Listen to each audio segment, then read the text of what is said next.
SEC Media Days or SEC Tipoff, whichever name you prefer, has taken place for all 14 SEC men's basketball teams and women's basketball teams as well. But we're interested in this video today to discuss the press conference with head coach Bruce Pearl of the Auburn men's basketball team and him previewing not only his team, but his prospects for the season and many other wide-ranging topics within college basketball, and that's what we'll be offering you today. 5 important takeaways from that press conference. But at the beginning of our video, we always want to remind you to make sure that you smash the like button if you enjoy this type of content. Leave a comment as you're watching along, and make sure we thank our Booster Club members like Linda Bird, who help produce videos like this. SEC Media Days. Obviously, football gets a little bit more hoopla, but especially for Auburn fans these days, we get really geared up for SEC Media Day / SEC Tipoff, the kickoff to a particular season for this point of reference here, men's basketball season. We're super excited for what's to come. There's a lot of unknown about the season for the Auburn Tigers in terms of what to anticipate, with a lot of star power gone in Jabari Smith, Walker Kessler, and even a few names that aren't going to be here this season as well. But everyone that's coming in from new names, prospects for the season, and other major topics are really on the forefronts of college basketball fans' mind, and obviously Coach Pearl as well. So in this video, we're going to be talking about 5 points that I took away from the press conference. Not necessarily a summary like we've done before, but really just some things that stuck out to me that Coach Pearl was asked about and that he discussed. First thing I want to talk about is summer basketball. Now, Auburn fans, we got a huge treat this year when we had the Israel games with Auburn men's basketball over there. It was so awesome to have something like that to celebrate and get really excited about in summertime, August. And so Coach Pearl has even brought this up and talked about his trip and was advocating during the press conference that it would be cool for almost to do like a preseason, just a summer ball, just a few games set up. It would create a lot of interest, something really good for the student athletes, and kind of gear people up. You see pro teams do a preseason.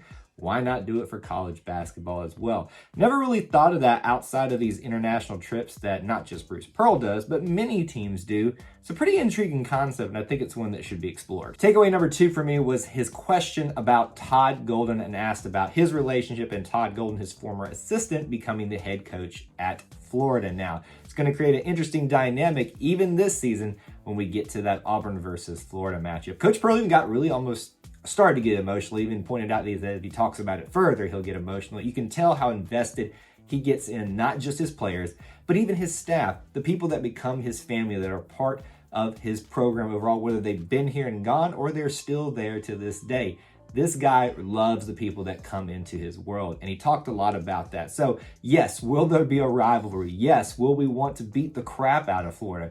But this one's going to mean a whole lot to Coach Pearl. And obviously with our tie to Todd Golden as well, being a past assistant coach, it's going to mean a lot. It's a really cool matchup that I'm really excited for now, especially with the relationship between him and Coach Pearl. Takeaway number 3 is that Coach Pearl is open to the concept of a tournament expansion for March Madness. Now, there's a lot of discussion happening about that, even the days following SEC Media Days, and what amount of teams, if any, should be allowed further into the NCAA tournament. We even put out a poll on our particular social media just to kind of see what people's feelings about it overall is. To me, I'm kind of warming up to this idea, to be honest with you. I mean, what's wrong with more March Madness basketball? It's already great.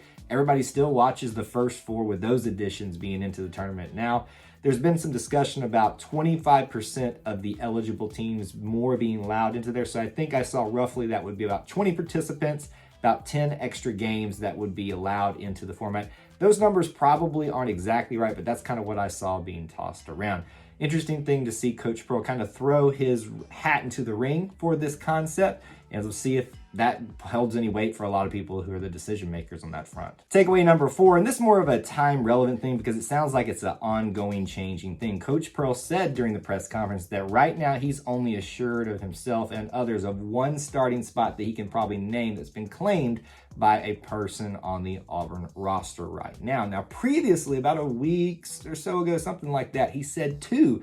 Not that that's a bad thing. I think people say, well, why you only have 1 spot figured out now? That's the level of competition that is happening on this roster, and that should excite you. The amount of competition is only going to make this team better. So the big question around this has been, how do you replace Jabari Smith and Walker Kessler, with a whole bunch of guys all competing, pushing for that starting job, making each other better. This is something that's really exciting when it's just on constantly changing, trying to figure out who gives us the best combos. And my last big takeaway is one that's more of a fun little story that Coach shared at the end of the press conference about KD Johnson and their unique relationship we all have with KD Johnson, but especially between him and Coach Pearl, and how much Coach is, aware of how he's appreciated by his players, especially when they take the opportunity like KD did to send him a text message that worried him a little bit. But you really should just go watch the press conference to get the full context of this, because I'm not doing it justice in any way.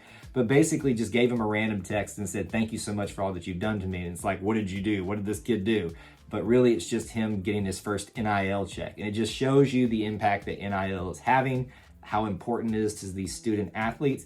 And yes, does it kind of complicate things? Yes. Does it make things a little bit frustrating in some ways? And just, it's overall confusing, but you are seeing the good stories as well that are coming out of that. And I'm glad that Coach Pearl acknowledged that. So those are my top 5 takeaways from the SEC Media Days press conference with Coach Pearl. Stress that you go watch the thing in full for yourself if you'd like to get the full context. But I would love to hear from you below. The things I've talked about today, or even the things that I didn't mention from the press conference that you'd like to mention, let me know down there in the comments section below. On your way out, I want to remind you to make sure you smash that like button if you haven't already done so. Be sure to hit the subscribe and the notification bell so you don't miss any uploads or live streams. Check out the links in the description for ways to help support our content and help keep the lights on here at E2C Network. Thank you for tuning into this video today at E2C Network, where we share the whole Auburn experience. War Eagle.